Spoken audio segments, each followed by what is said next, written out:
சென்னையில் 16 மணி நேரமாக 200 கிலோமீட்டருக்கு மேலே நான் ஸ்டாப்பாக நம்ம ஆட்டோ ஓட்டினா எவ்வளோ சம்பாதிக்க முடியும்னு உங்களுக்கு தெரியுமா? ஹாய் ஃப்ரெண்ட்ஸ், நம்ம 3 lakhs earn பண்ணுற சேனலில் இன்றைக்கி நம்ம டே 12 இருக்கோம். இன்றைக்கி நம்ம காலைல 6 மணிலேருந்து நைட்டு 12 வரைக்கும் நான் ஸ்டாப்பாக ஆட்டோ ஓட்டணும். இன்றைக்கி நம்மளுக்கு புக்கிங்கும் ரொம்ப எல்லாமே லாங் புக்கிங்காக தான் வந்துச்சு. அண்டு பிரேக்கே இல்லைங்க, நான் ஸ்டாப்பாக அதிக புக்கிங் வந்துச்சு.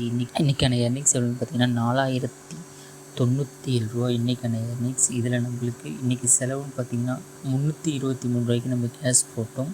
அண்ட் 24 ரூபாய்க்கு மட்டும்தான் நம்ம சாப்பிட்ருக்கோம். நான் பார்த்தீங்கன்னா ஃபுல் டே விளாக்ஸில் நான் சொல்லியிருப்பேன். இன்றைக்கான ப்ராஃபிட் பார்த்திங்கன்னா 3750 ரூபா இன்றைக்கான ப்ராஃபிட்.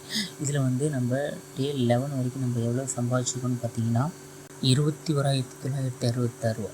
மொத்தமாக நம்ம 25,716 ரூபா சம்பாதிச்சிருக்கணும். ஆனால் அவ்வளோதான் நம்மள்ட்ட இல்லைங்க. இதில் பார்த்திங்கன்னா நம்ம வண்டி சரி பண்ணுறதுக்காக நம்ம ஒரு 1000 ரூபா கடன் வாங்கியிருந்தால் அந்த 1000 ரூபா நம்ம கொடுத்துட்டோம்.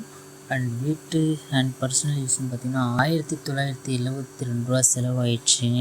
அண்ட் பேலன்ஸ் இது வரைக்கும் நம்ம 22,744 ரூபா தான் சம்பாதிச்சிருக்கோம்.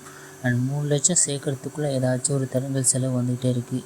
இன்னும் இந்த மாதம் டியூ வேறு கட்டலை. சரி, நாளைக்கு பார்க்கலாம். டாட்டா, பாய் பாய்.